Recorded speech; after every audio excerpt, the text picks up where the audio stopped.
Coming up on 2020 on OWN, a family that seemed so happy. I think if anybody looked at our life, they would say those guys have it. And the night that changed everything. Someone just shot our neighbors. Get over here. A mother and son are murdered. A father and son survive. The gunshots went off in shock. And for police, a story that doesn't add up. There were some definite indicators on the scene that something was odd. Who was behind this vicious attack? I was shouting inside, well, what if that's my fault? And could they strike again? You feel you are living with a murderer. I think everybody knows horrible things can happen, but you just don't expect it. Murder in the family. Welcome to 2020 on OWN. I'm John Quinones. The bonds of flesh run deep within a family, but sometimes things can go terribly wrong, and it can take years to uncover what triggered the collapse. Kent Whitaker and his wife Tricia believed they had done a good job raising their sons, Bart and Kevin. But as Mary Fulginiti first reported in 2009, a night of family celebration was about to end in bloody murder and leave Kent with a lingering question. Why? Sugar Land, Texas. A safe, loving, embracing community of beautiful neighborhoods and parks, shattered by the unthinkable.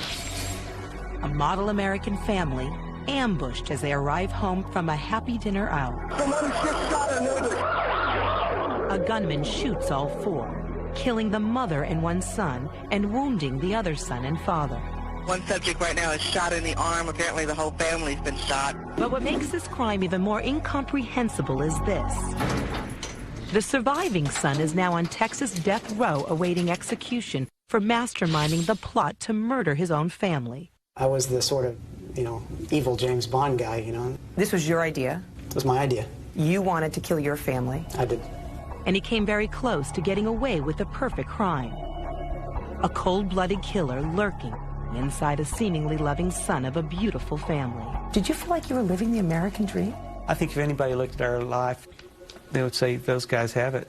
Kent Whitaker, a successful manager in the family construction business. His wife of 28 years, Tricia, a former teacher turned full-time mom, and their two sons, Bart and Kevin. There's going to be an Easter bunny popping up here in just a second. Look at Bart. Get back in line, you little nerd. Family videos paint a warm tableau of a loving, prosperous, God-fearing family enjoying the good life. Bart, let's see those ears. Who's ready for Christmas? A succession of holiday celebrations. Merry Christmas! Yes! Yes! Yes! Kevin, look what you got. I see one right here. I get it! I get it! Happy birthday, dear Kevin! The birthdays of Kevin and his big brother Bart. Happy birthday,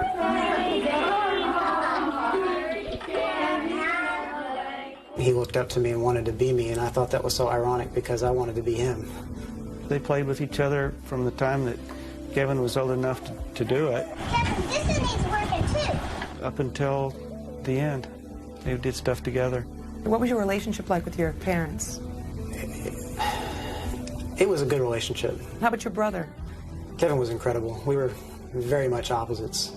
All of the things that he was great at, I was pretty sorry at, and some of the things that I was good at, he wasn't so good at. So we were polar opposites, but we got along very well. Your family tried to love you. It was idyllic, yeah. Hey, Bart, drive down the street to the stop sign for me. From the moment Bart learned to ride a two-wheeler, he and his father shared a passion for biking.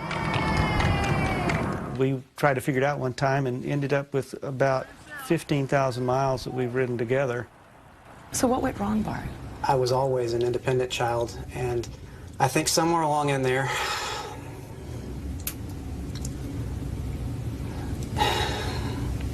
can we stop for a second? What's bothering you right now? No, just, it's all a lot thinking back on all those days. Let's say, Bart. What? I think everybody knows horrible things can happen, but you just don't expect it. I had been at church with my family eating dinner and had just gotten home, and my pager went off telling me to call the police department. Even for Homicide Sergeant Marshall Slott, horrible things don't happen very often in Sugar Land. A typical week would be a couple of burglary investigations and maybe a robbery. The dispatcher told me that 4 people had been shot. I initially thought she was joking with me, and I said, "You're kidding, right?" And she said, "No. I need you to respond to Sugar Lakes. A family of 4 has been shot." The evening of December 10th, 2003 begins as a time for celebration at the Whitaker residence. Bart announces that he's finished his final exams and will soon graduate from college. His parents present him with a very expensive Rolex watch as a graduation gift. We got ready for dinner, and we went to dinner. Kent, Tricia, Bart, and his brother Kevin all go out to a popular local Cajun restaurant. Was there laughter? Lots of laughter, yeah. We were happy, and we were teasing each other, but then we did that whenever we were together. As they celebrate his graduation, only Bart knows that an intruder has quietly entered their home. Entered the house with the key and the alarm code. Meanwhile, Kent snaps photos of his happy family. Bart with his favorite dessert, bread pudding, decorated to mark the occasion. Tricia posing with Bart and Kevin. I'm going to show you a picture taken the night of the dinner. Yeah, I took that after we finished eating. I bet you no more than 5 or 10 minutes before we left the restaurant, which was 5 minutes from our house. Bart smiles, and yet he knows that if everything goes as planned, in less than 30 minutes, his brother, his mother, and his father will all be dead. I don't really know a better term for how I was feeling other than I was in autopilot. I wasn't even aware of myself. We left the restaurant and drove back to the house. And when we came back, Kevin led the way to the front door, and Tricia was behind him, and when he stepped in, that's when the shootings happened. I went out to my car to get my cell phone, and I was walking back from the car when the first shots happened. What are you feeling? At the time? Nothing. Nothing at first, and then the gunshots went off, and shock. When we come back, Kent Whitaker relives the details of the night his family was shot. Tricia was right about here, and she stepped in and says, "Oh no. Someone just shot our neighbors. Get over here." And police began to suspect that all is not as it seems. The drawers being pulled out like they were and not rifled was not typical of a burglary scene. Stay with us.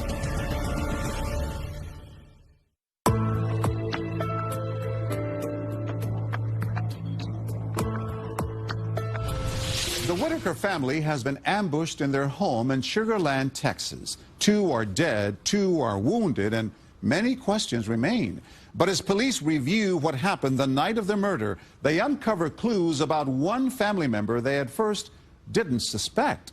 Did someone in the Whitaker family have a motive for murder? Here again, Mary Fuginiti. This is Texas Death Row. An intelligent, well-mannered young man from a model family awaits execution. You were raised by a loving family? Mm-hmm. Your mother loved you? Your father loved you? Your brother loved you? Yes? Yes, ma'am. But you still decided to kill them. I did. 23-year-old Bart Whitaker directed a plot to kill his family on the night they all went out to celebrate his graduation from college. He plays the role of the gracious man of the hour. Or does he? You're smiling in the photo. This is like a half hour before your family's going to get gunned down. What were you feeling in that photo? I was about as close to numb as a human being can get, I think. His secret murder plot unfolds as Bart expects, just as he and his unwitting family arrive home. Could have gone to the back door or the front. We came to the front. Kevin led the way, and Tricia was right behind him, and I followed her. Kent, his wife Tricia, and younger son Kevin suspect nothing, even as Bart hangs back. So Kevin opened the door, stepped inside, and I hear a loud noise. Tricia was right about here, and she stepped in and says, "Oh no," and there's another loud noise. At the time, what were you feeling? Nothing. Nothing at first, and then the gunshots went off, and shock. So I step up and look inside the house for the first time. And about that time, I get hit hard in the right chest, spun around, and I ended up lying down with my head here and my feet right here. At that point, I called out to each one of them, and the only answer I got was, some quiet, wet coughs from Tricia. Oh, God, what are you thinking at this time? No, it's a nightmare. A neighbor hears the shots and calls 911. Someone just shot our neighbors. Get over here. I know I ran into the house. They say I ran past my dad, but I don't even remember seeing him. Play acting the role of hero, Bart runs through the house to the kitchen just as the shooter is about to flee. He said he almost caught him. He grabbed him, but the shooters turned fire, and he jumped sideways and got hit in the left upper arm. I do remember getting shot. I do vaguely remember making the 911 call. And what did you say? That I'd been shot. There was somebody in the house. Okay, where have you been shot at, sir? On my arm. Okay, Bart, who shot you? I don't know. That he went out the back door. I think I said that. I pulled up about 3 houses down, and I pulled my weapon, and I started running through the yards to get to the Whitaker house. First on the scene, Sugar Land police officer Phil Prevost finds 19-year-old Kevin Whitaker dead where he fell, a single bullet in his chest. Tricia Whitaker also dies of a single gunshot wound soon after she's airlifted to the hospital. Miraculously, Kent Whitaker survives, being shot only in an arm. Also wounded, Bart makes for a convincing fourth victim. Where are you in the house right now? In the living room. Okay, do you see the officers, Bart? Yeah. I asked him, I said, who are you? Who are you? And he said, I'm Bart. He said, I live here. This is my house. So I figured, you know, he belonged there, and I said, where's the bad guy? Can you tell me anything about him at all, Bart? Did he sound black, white, Hispanic? No, you're black. You had yourself shot as part of this plan. Was that your idea? Yeah. It was to distance me from the guilt. So you were trying to throw the cops off in your mind. Yeah. And it works like a charm. When we cleared the house, of course, the first thing we thought was that it was a burglary. The crime scene that I was investigating was a burglary gone bad where the victims were shot by the suspect and the suspect fled the scene. Homicide Sergeant Marshall Slott thinks he's looking for a burglar with bad timing. We called out tracking dogs that night in an attempt to track the shooter. The dogs pick up a scent in the house and follow it outside to a dead end. Sergeant Slott scans the crime scene for anything that might lead him to the killer. He finds drawers pulled open, as if by a burglar. A gun safe pried open. 4 spent shell casings. And on the kitchen floor, a 9mm handgun with 4 bullets missing from its clip. Investigators find no suspect fingerprints at the scene. They take the gun back to the crime lab for a closer look. Initially, it was processed for latent fingerprints. Investigator Max Hunter carefully tests the weapon and makes a hopeful discovery. A partial latent fingerprint was developed on the upper part of the left side of the slide. It was a partial palm print, but that palm print did not have enough information in it. We couldn't identify it to any one particular person. Tracking dogs identify the shooter's scent on the gun, but DNA analysis comes back negative. It seems the killer made a clean getaway. It seemed like every piece of evidence that we collected, we ran into dead ends left and right.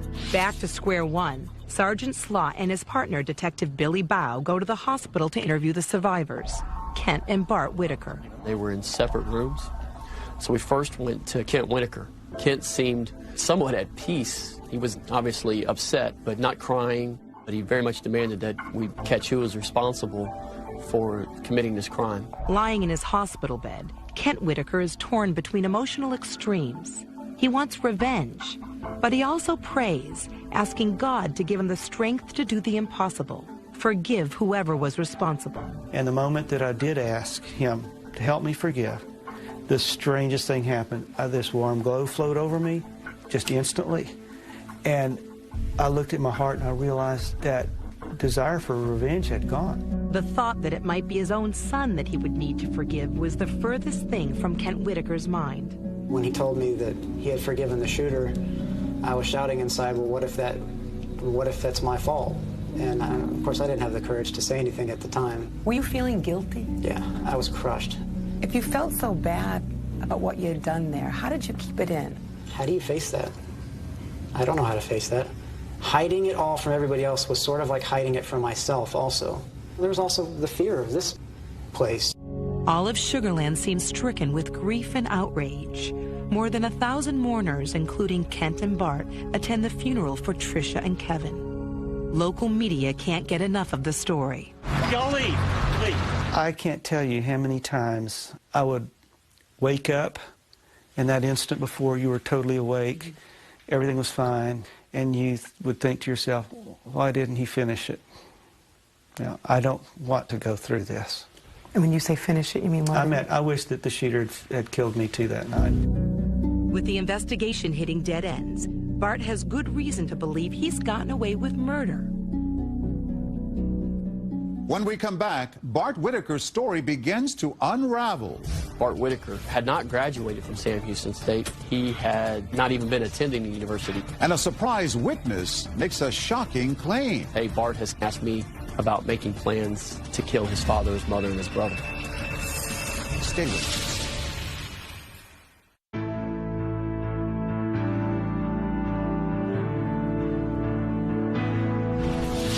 Two dead, two wounded when a family of four arrives home from dinner after celebrating the oldest son, Bart Whitaker's, graduation from college.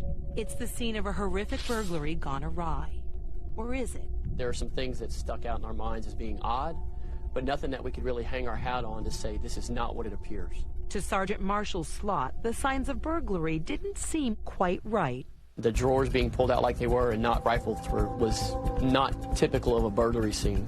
Nor was the fact that the only thing missing from the house was the wounded son Bart's cell phone. And the burglar leaves the gun, leaves all of the electronics, but takes a cell phone that we couldn't find in the scene.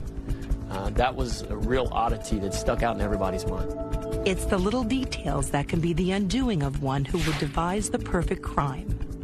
The first clues for police arise out of the Whitakers' Last Supper.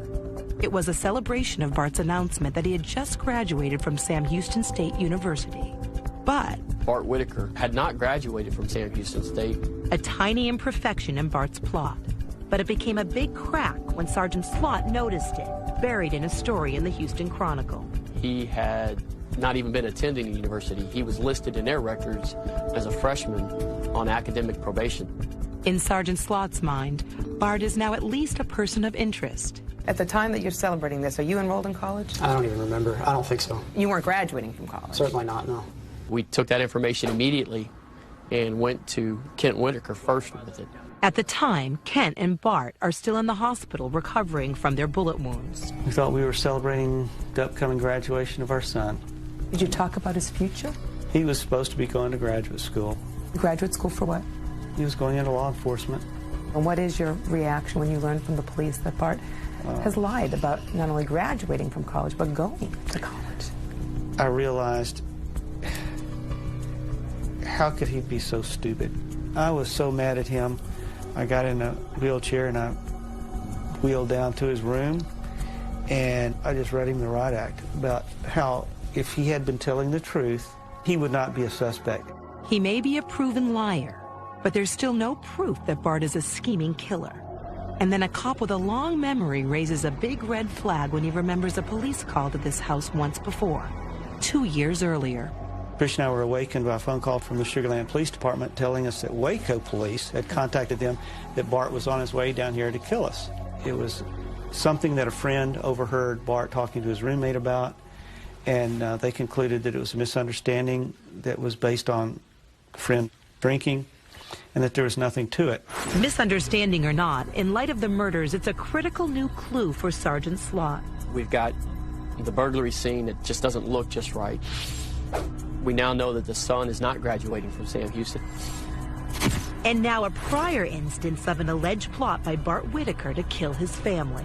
All those little pieces sent off bells and whistles in our heads, just thinking, we need to start looking at the son. The police suggest to you that Bart's a suspect. Was that a possibility in your mind at the time? I didn't believe it for a minute. No. Indeed, Sergeant Slott has little more than a hunch about Bart and a lot of questions.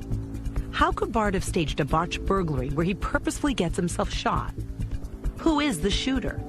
And why would the much-loved son of a close-knit and generous family want to kill them all?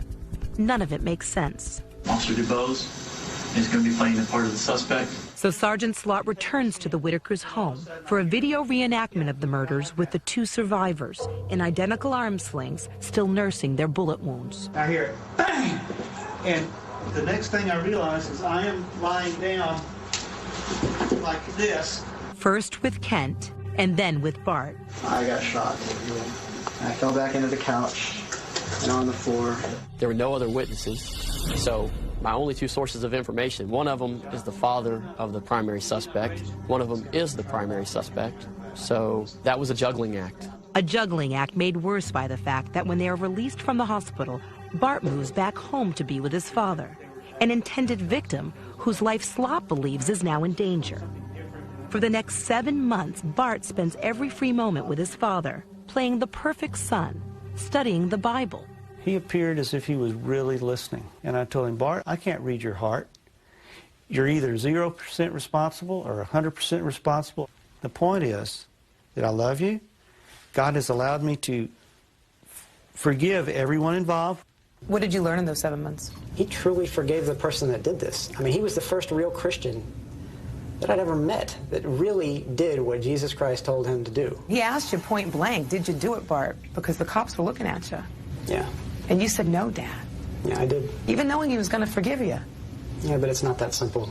I didn't want to cause that pain on me primarily and on anyone else secondarily, so I just was I was a coward. Do you feel like you were sort of duped during that period of time? Well, of course I did. And duped is a nice word for it. For 7 months, Sergeant Slot's investigation makes little progress. Then out of the blue, a huge break from an odd man who walks into the police station very late one night, describing himself as a former college friend of Bart's, Adam Hipp.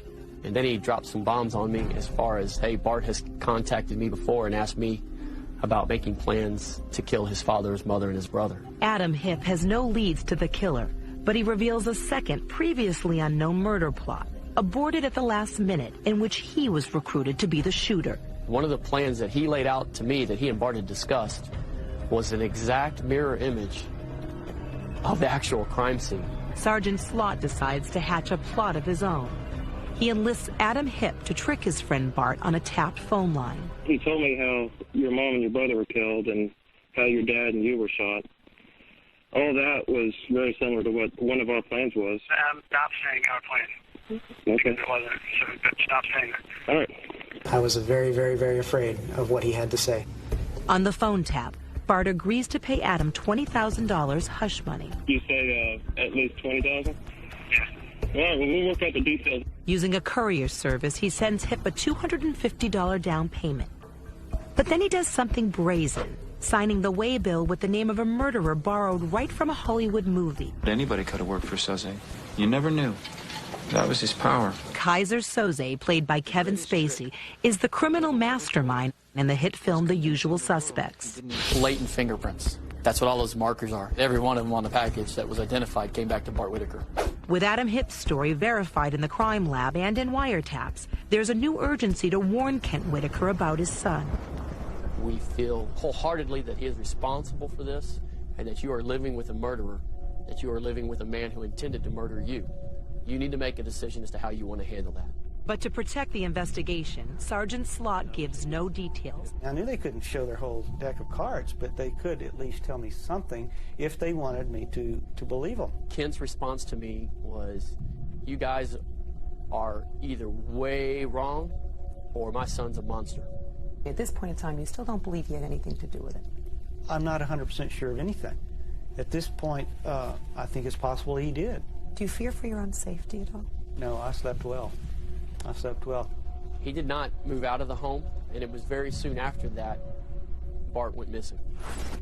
On a July morning in 2004, 7 months after the murders, Bart's abandoned SUV is found with its engine running outside a Houston apartment complex. And it was crushing, Mary, because up until then, there was at least one member of my family that was still here. And now he's gone. When we come back, police struggle in their search for Bart. I had nowhere to look for him and no leads to follow up on to try and find him. Could another family be in danger? He said, don't be angry at your parents anymore. If you want, we can kill them. Stay with us.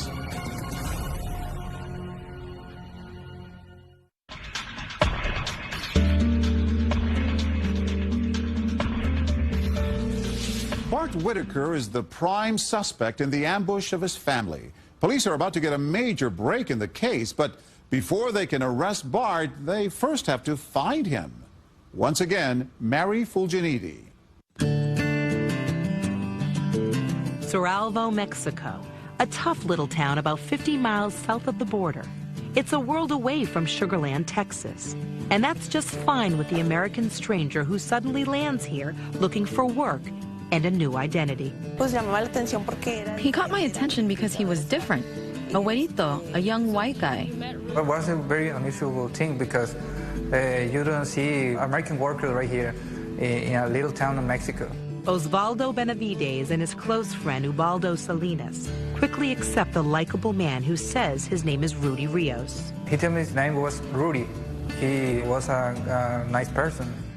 But their newfound friend is no Rudy at all. He's Bart Whitaker, prime suspect in the ambush of his entire family back in Texas. He told us he was a soldier. That was my legend down there.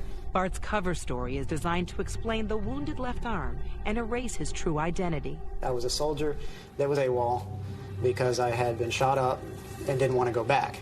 That was something that was told from the very first minute I was down there in order to cover me. Alias Rudy Rios, Bart begins turning up at church and turning on the charm for a guitarist he meets there, Cindy Lou Salinas. He would bring me flowers. Look, I brought you flowers. I thought he was so handsome. And I don't know, mysterious. She brings her new boyfriend home to meet her parents. He's an immediate hit. Her father, Homero, even hires him to work at the family's furniture store. I ended up loving him like a son. Very, very much. Did you love them back? Yeah, we're very close. Cindy Lou knows nothing of her boyfriend's true identity. But one night, she gets a terrifying glimpse. It's what he says while consoling her after she smashes her guitar during an argument with her mother. He said, no, relax. Let's fix things. He said, don't be angry at your parents anymore. If you want, we can kill them. She feels fear that night, but it makes no sense. Like Bart's father, she feels she knows him better than that.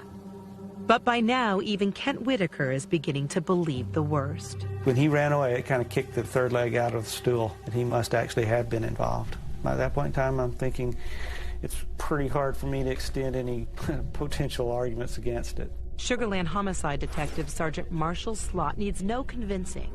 But more than a year after the murders, he still has no physical evidence, no clue who fired the murder weapon, and no idea what happened to Bart Whitaker. I had nowhere to look for him and no leads to follow up on to try and find him. So that was disappointing at times. He scours Bart's SUV and townhome at a country club north of Houston, where Bart lived while he was pretending to be in college. All to no avail. He interviews Bart's roommate, Chris Brashear, and a close friend who lives 2 doors down, Steve Champagne. The investigation is cold until... Almost 2 years after the crime occurred, Stephen Champagne called me. In the biggest break of all, it turns out the neighbor, Steve Champagne, has a conscience, and it's eating at him. He has a terrible secret and a confession to make that involves both he and Bart's roommate, Chris Brashear. When they came in the house, Chris was to shoot them all. That was absolutely the break we needed. Champagne gives up the entire story of what happened on the night of December 10th, 2003. What was Bart's part in the plan? Pretty much set it all up.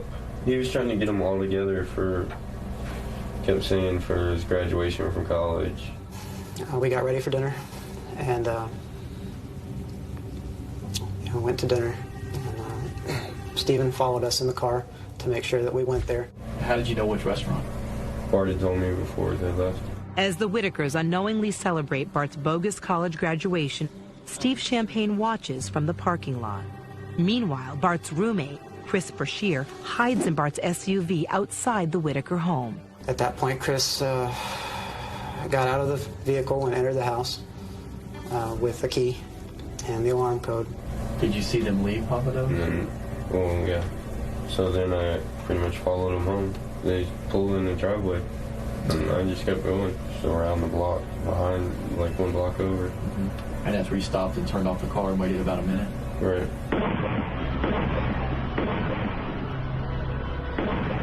And then in a minute, Chris came walking out to the car and got in the back seat. He said that Bart's brother had walked in first, and when Chris shot him, he said before he shot him, he thought he smiled. And then Chris shot his mom, and then shot Bart's dad in the shoulder. And then he acted like he wrestled around with Bart and shot Bart in the shoulder. Unaware of Champagne's confession, Chris Brashear agrees to an interview, but quickly becomes very uncomfortable. I'm just gonna go. Is that sure. all right? There's the door. To Sergeant Slott, Steve Champagne's confession yields the one thing that links this trio to the crime. He mentions a key piece of evidence that only the police know about. A single glove dropped by the shooter and found beside Bart's SUV. He knew about the missing glove, and obviously we had this glove in evidence already. So everything fit together just based on one small piece of evidence. But Sergeant Slott still has no physical evidence to link Bart to the murders until now.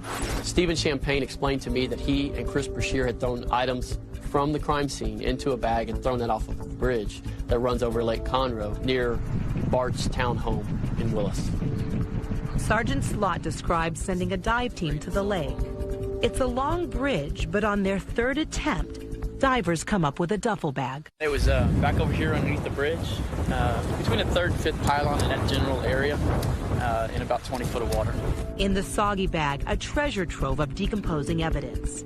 It's a windfall for Crime Lab investigator Max Hunter, beginning with an innocuous-looking plastic water bottle. You just go around the rim of the bottle. And even after 2 years in the bottom of a lake, they were able to obtain a DNA profile from that swab, and that DNA profile matched the DNA profile from Chris Brashear. Among the other items in the bag, a rare brand of ammunition identical to the fatal bullets, a glove that matches the one found at the crime scene, a pry tool that matches the marks on the Whitaker's safe, and a badly damaged cell phone. A high-tech data reconstruction process at a lab in the UK identifies Bart Whitaker as the owner. Finally, Sergeant Slott has the physical evidence he needs to link Bart to the murders. This is the eureka moment. This was definitely when we said, we've got it. But where is Bart Whitaker? Sergeant Slott obtains an arrest warrant, but he does not know that Bart, now known as Rudy Rios, is hiding in Mexico. And then the biggest break of all, a phone call from the real Rudy Rios. When we come back.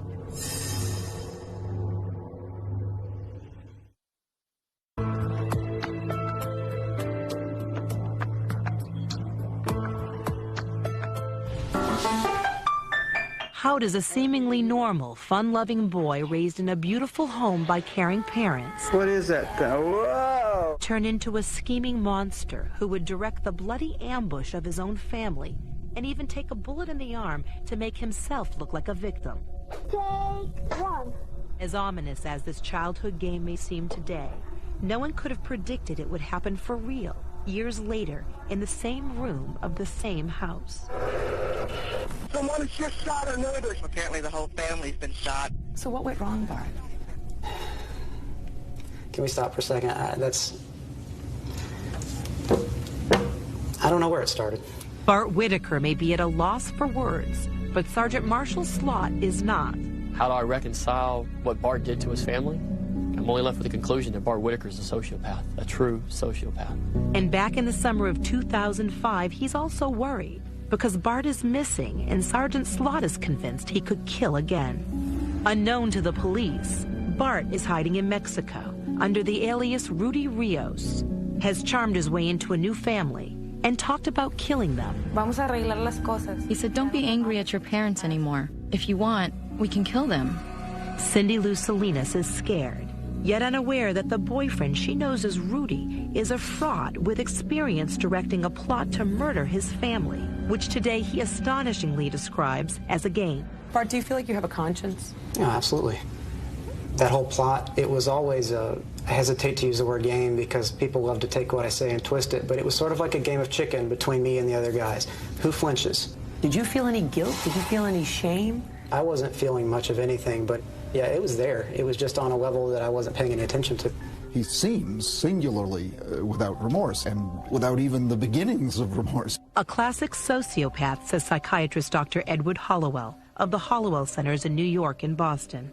When he says he feels remorse and he feels guilt and he feels shame, you don't buy it. I don't. I was struck in the interview that he showed almost no emotion. It was almost like he was mouthing the words. It was chilling. I was just blown away. Here's this young man who's done about the worst thing a person can do, and it's as if he's talking about the weather. That observation is confirmed in the confession of getaway driver Steve Champagne. Did you ever see any signs of remorse in Bart? No. And it gets worse. Champagne says Bart also talked about wanting to finish the job and kill his father. What if the diagnosis is you are a sociopath? Well, then I am what I am. In Bart, Dr. Hollowell also sees a narcissistic personality. It's an extremely dangerous combination, extremely dangerous, because you have no guide, you have no internal brakes, and you have this tremendous feeling of emptiness, so you want stimulation. You want to somehow feel alive. And the normal things that make people feel alive, love, attachment, bonding, that's all gone. I mean, having these fantasies of murdering your family, I mean, well, he had to go to that length to feel alive. Finally, in September 2005, the climax in a long string of unsolicited witnesses, hard police work, and some good luck comes in the form of a phone call. It's the real Rudy Rios, and he has the final answer to Sergeant Slott's last big question. Where is Bart? Oh, I know where he's at because my family has taken care of him. A busboy at a country club near Bart's home, Rudy Rios tells the police he sold his identity to Bart and helped him escape to Mexico for a couple of $1,000s. Now he's prepared to sell out his friend for a $10,000 reward from the police. But if there's a reward, I'd turn his head in. I'm thinking this is the break we need.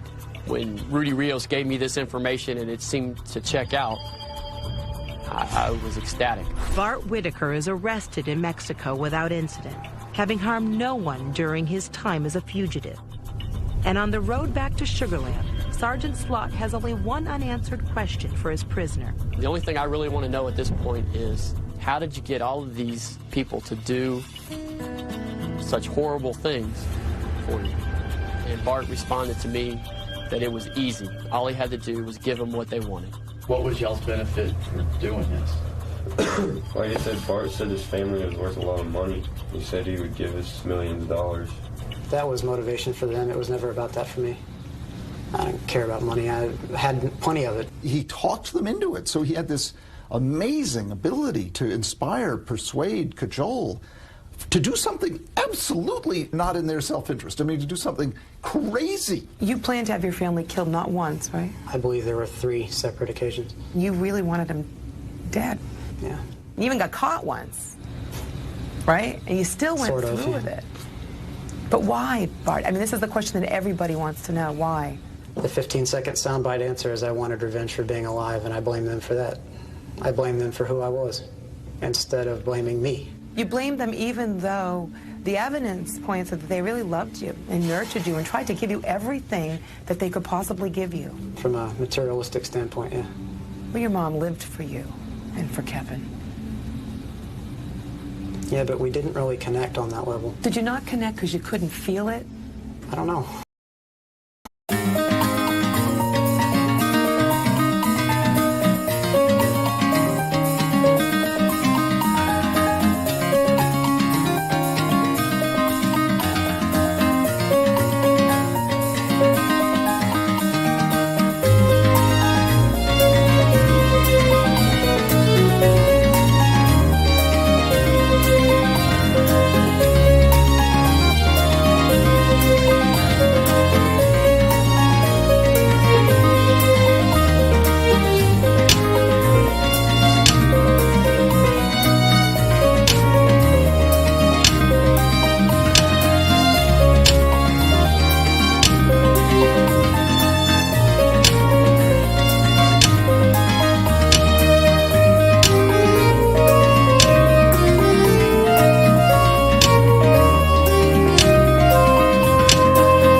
I think he really believed that who we were loving was someone that didn't exist, and that he was hiding behind a mask so that we would never find that out.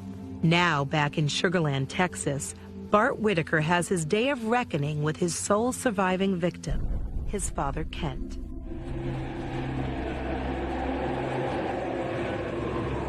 It's the night that Hurricane Rita hit Houston.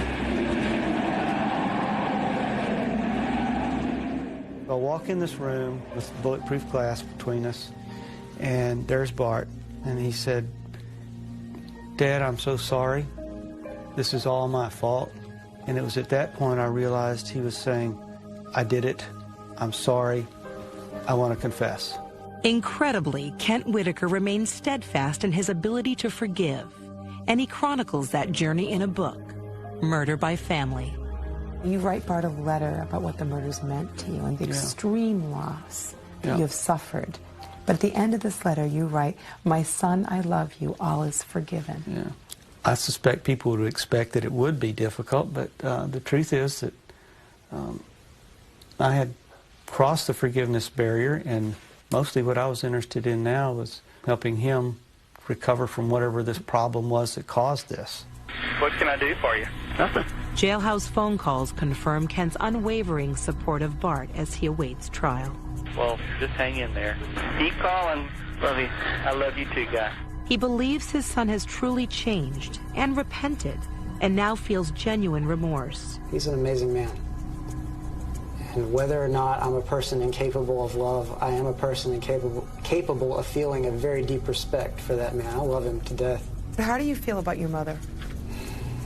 I wish I could talk to her now. I could tell her I'm sorry. You know, I'd like to redo that whole relationship from start to finish and be able to really appreciate what she was sending me. So, yeah, I'd like to. If we could all live twice. We, the jury, do hereby find the defendant, Thomas Bartlett Whitaker. A jury convicts Bart Whitaker of the first-degree murder of his mother, Tricia, and his younger brother, Kevin. The shooter, Chris Brashear, receives life in prison. The getaway driver, Steve Champagne, gets 15 years. Kent Whitaker takes the witness stand to plead for his son's life. Still, the jury sentences Bart to death. And when that day comes, Kent plans to be there, supporting his son to the end. Bart says he doesn't want anybody there. He doesn't want to hurt him. But of course I'll be there. Of course I'll be there. Hey, Bart, drive down the street to the stop sign for me. And it will be over, is what it'll be. And if I'm right in my belief that he's changed, then he will go to heaven. And if I'm wrong, he won't. A father and a son. All that's left of a shattered family. And an unanswered question. How could a child who had everything go so wrong?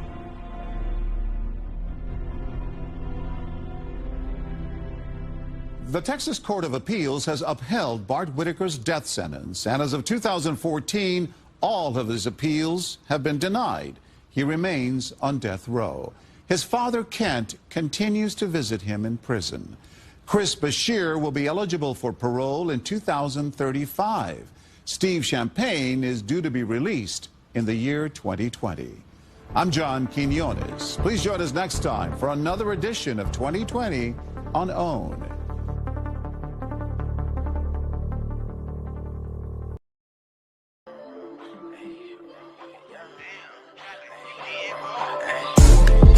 From the 9-1, switch that over, that's the young blonde. I was at the West Coast, now I'm in the East Coast.